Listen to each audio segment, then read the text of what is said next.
समझेंगे अशोक वाजपेयी के बारे में। अशोक वाजपेयी का जन्म 16 जनवरी 1941 ईस्वी में दुर्गा, छत्तीसगढ़ में हुआ, किंतु उनका मूल निवास सागर, मध्य प्रदेश है। उनकी माता का नाम निर्मला देवी और पिता का नाम परमानंद वाजपेयी है। उनकी प्रारंभिक शिक्षा गवर्नमेंट हायर सेकेंडरी स्कूल सागर से हुई। फिर सागर विश्वविद्यालय से उन्होंने बीए और सेंट स्टीफेंस कॉलेज, दिल्ली से अंग्रेजी में एमए किया। उन्होंने वृत्ति के रूप में भारतीय प्रशासनिक सेवा को अपनाया। वे भारतीय प्रशासनिक सेवा के कई पदों पर रहे और महात्मा गांधी अंतर्राष्ट्रीय हिंदी विश्वविद्यालय के प्रथम कुलपति पद से सेवानिवृत्त हुए। संप्रति वे दिल्ली में भारत सरकार की कला अकादमी के निदेशक हैं। अशोक वाजपेयी की लगभग 3 दर्जन मौलिक और संपादित कृतियां प्रकाशित हैं।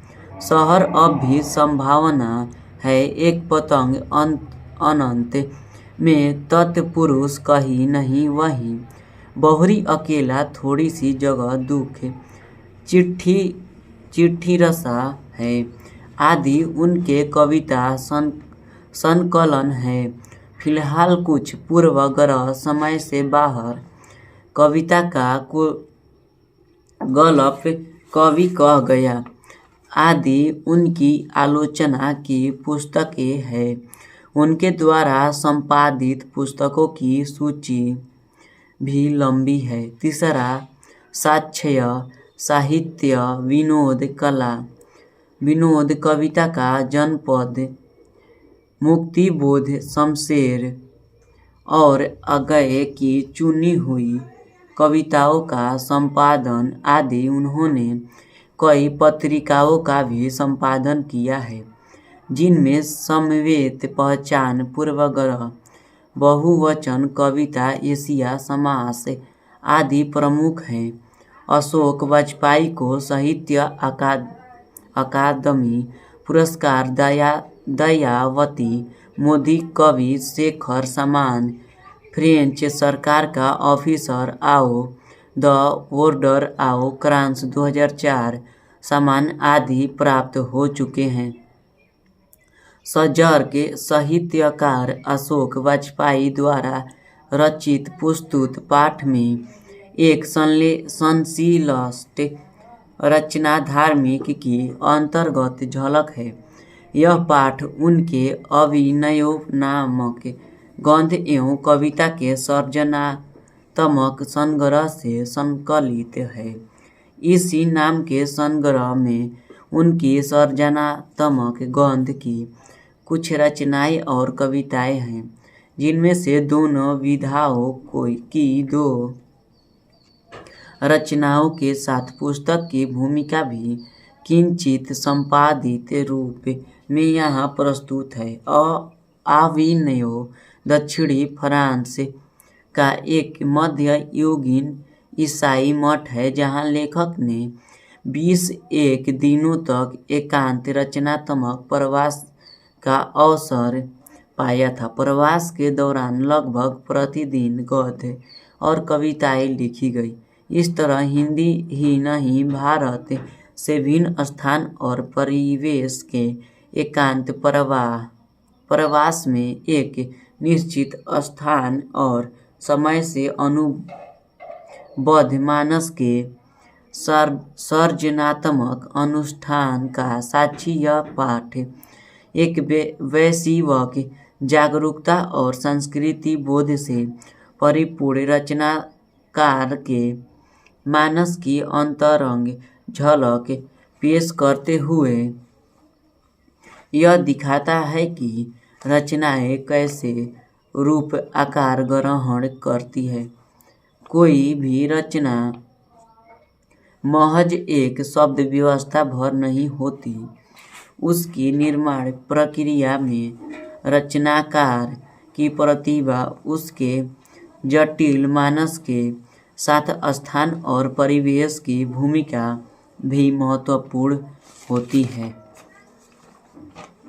लगभग 10 बरस पहले पहली बार आविन्यो गया था। दक्षिण फ्रांस में रोन नदी के किनारे बसा एक पुराना शहर है, जहाँ कभी कुछ समय के लिए पोप की राजधानी थी और अब गर्मियों में फ्रांस और यूरोप का एक अत्यंत प्रसिद्ध और लोकप्रिय रंग समारोह हर बरस होता है। उस बरस वहाँ भारत केंद्र में था। पीटरब्रुक का विवादास्पद महाभारत पहल प्रस्तुत किया जाने वाला था और उन्होंने मुझे निमंत्रण भेजा था। पत्थरों की एक खदान में आविन्यो से कुछ किलोमीटर दूर वह भव्य प्रस्तुति हुई थी। सच्चे अर्थों में महाकाव्यात्मक। कुछ दिनों और ठहरा रहा था। कुमार गंधर्व आए थे और उन्होंने एक आकर्षक के पुराने आवास के बड़े से आंगन में गाया था। एक बनिदस भी याद है। दुम दुम लता लता। इस समारोह के दौरान वहाँ के अनेक चर्च और पुराने स्थान रंगस्थानियों में बदल जाते हैं। रोन नदी के दूसरी ओर आविन्यो का एक और हिस्सा है जो लगभग स्वतंत्र है। नाम है विल्लेनौ ल आविन्यो, अर्थात आविन्यो का नया गांव या शायद कहना चाहिए नई बस्ती।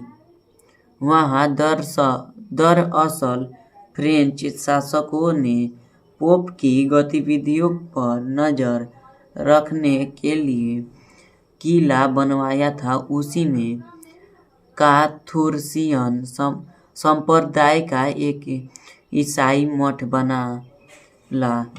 शत्रुज 14वीं सदी से फ्रेंच क्रांति तक उसका धार्मिक उपयोग होता रहा। यह संप्रदाय मौन में विश्वास करता है, सो सारा स्थापत्य एक तरह से मौन का ही स्थापत्य था। क्रांति होने पर इस स्थान और उसकी सभी इमारतों और साधारण लोगों ने कब्जा कर लिया और वे उसमें रहने लगे। इस सदी की शुरुआत में तो ला शत्रुज के जीर्णोद्धार की शुरुआत हुई और धीरे धीरे अधिकांश पुराने स्थानों और इमारतों को वापस खरीदकर उनका बहुत संवेदनशील और सुधर जीर्णोद्धार कर उन्हें यथासंभव पहले जैसा करने की सफल कोशिश की गई। उसे एक संरक्षित स्मारक बनाए रखकर भी उसमें एक कला केंद्र की स्थापना की गई। यह केंद्र इन दिनों रंगमंच और लेखन से जुड़ा हुआ है। रंगकर्मी, रंग संगीतकार, अभिनेता, नाटककार आदि वहाँ आते हैं और पुराने ईसाई संतों के चैम्बर्स में कुछ अवधि के लिए रहकर सारा समय अपना रचनात्मक काम करने में बिताते हैं। दो कमरों के चैम्बर सुसज्जित है। उसमें फर्नीचर 14वीं सदी जैसा है पर सर्वथा आधुनिक रसोई घर और नहान घर है। एक अत्याधुनिक संगीत व्यवस्था भी है। चौम्बरों के मुख्य द्वारा कबरगाह के चारों ओर बने गलियारों में खोलते हैं, पर पीछे आंगन भी है और पिछवाड़े से एक दरवाजा भी। सप्ताह के 5 दिनों में शाम को सबको एक स्थान पर रात का भोजन करने की सुविधा है।